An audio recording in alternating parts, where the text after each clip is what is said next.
Hi guys, welcome back to विटिबल। आज जिस टॉपिक के बारे में हम बात करेंगे वो है विटामिन ए। मैं कोशिश करता हूं कि मेरी वीडियोस हमेशा क्रिस्प हो, कॉम्प्रिहेंसिव हो, कि आपको एक छोटे से टाइम पीरियड में ही सारी नॉलेज मिल जाए और आपको उसके बारे में जानने के लिए कोई आर्टिकल ना पढ़ना पड़े या कोई और वीडियो ना देखनी पड़े।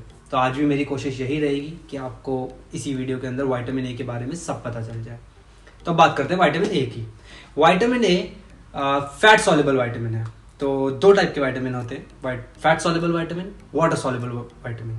तो ये फैट सॉल्युबल विटामिन है। फैट सॉल्युबल विटामिन में क्या होता है कि इनकी पावर होती है कि एक तरीके से ये पेनिट्रेट करके सेल वॉल्स को, हमारी बॉडी की पेनिट्रेट करके सेल तक डायरेक्टली इंपैक्ट करें, क्योंकि जो सेल की वॉल होती है वो फैट की ही बनी होती है और ये फैट सॉल्युबल है।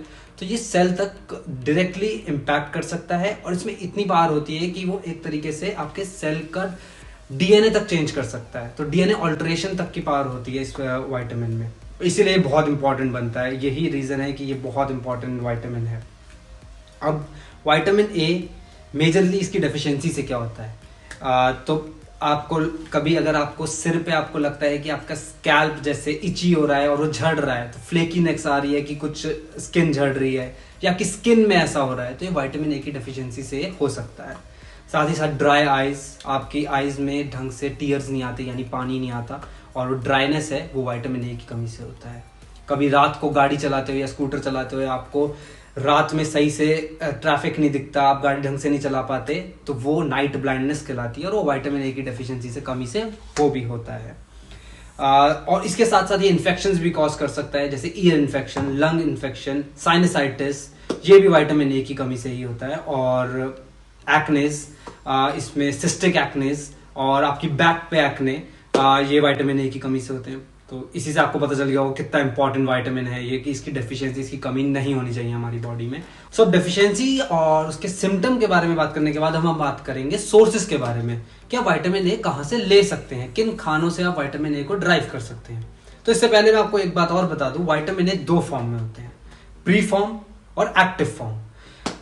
प्री फॉर्म वो होते हैं जिन्हें हमें बॉडी को एब्जॉर्ब करने के लिए एक्टिव फॉर्म में कन्वर्ट करना पड़ता है, और ये सर्टेन पार्ट्स ऑफ बॉडी में होता है, हर जगह नहीं होता और ज्यादा कन्वर्जन भी नहीं होता। अगर आप लकी हैं तो तब भी आपका कन्वर्जन ये 4 to 6% ही होगा।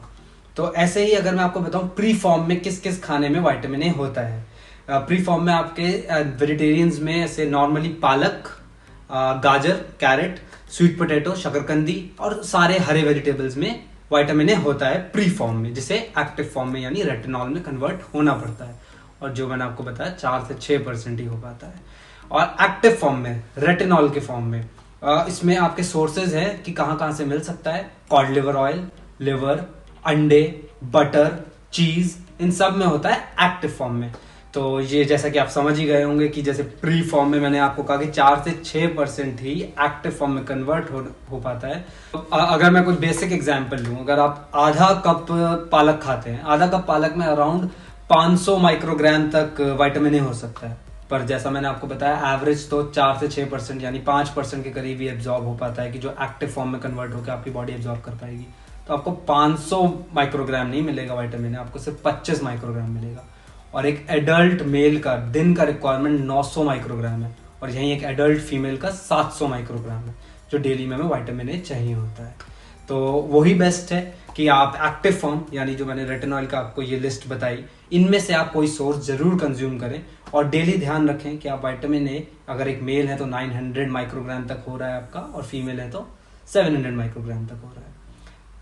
अब यहाँ और भी केसेस हैं कि लेने के बाद भी, मतलब एक्टिव फॉर्म लेने के बाद भी कई लोगों का एब्जॉर्ब नहीं हो पाता, और या फिर अगर आप डेली में आप दोनों का मिश्रण भी अगर आप कंज्यूम कर रहे हैं यानी एक्टिव और प्री फॉर्म का, तब भी आपको पूरी बॉडी एब्जॉर्ब नहीं कर पाती। उसके बहुत रीजन हो सकते हैं। उसका एक बहुत ही मेजर रीजन है कि आपका गॉल ब्लैडर सही से काम नहीं कर रहा, या फिर किसी किसी लोगों का गॉल ब्लैडर ही नहीं होता क्योंकि उसकी रिमूवल सर्जरी भी होती है, तो उनकी बॉडी लिवर में बाइल प्रोड्यूस नहीं कर पाती, और बॉडी को एसिड रिफ्लक्सेस भी बहुत ज्यादा होते हैं, और ये बाइल ही होता है जो हमारा लिवर प्रोड्यूस करता है, जो किसी भी चीज के डाइजेशन में हेल्प करता है। तो अगर आपकी बॉडी बाइल ही नहीं प्रोड्यूस कर पा रही लिवर में ढंग से, तो डाइजेस्ट कैसे करेगी या एब्जॉर्ब कैसे करेगी विटामिन ए को। और इसके और भी सॉल्यूशंस हैं कि आपको आउटर एक तरीके से मेडिसिन या उसके फॉर्म में ही बाइल भी लेना पड़ता है, BILE, जो लिवर प्रोड्यूस करता है, जो जूसेस होते हैं।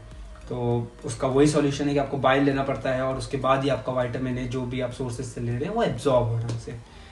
सो मेरा फाइनल वर्डिक्ट क्या है? मेरा फाइनल वर्डिक्ट है कि आप मिक्सचर के लिए जाएं। आप ग्रीन लीफी वेजिटेबल्स, पालक जैसे पालक और ये सब, कैरेट, शकरकंदी, ये सब भी लें। और साथ ही साथ अगर आप सप्लीमेंट ले सकते हैं, यानी अगर आप कॉड लिवर ऑयल ले सकते हैं और अंडे, बटर, चीज यूज कर सकते हैं अगर आप वीगन नहीं हैं तो वो भी जरूर लें। और अगर आप ये दोनों काम करेंगे तो डेली बेसिस पे आपको कभी कमी नहीं होगी और आपको डेफिशिएंसी फेस नहीं करनी पड़ेगी। तो आज के लिए बस इतना ही विटामिन ए के बारे में।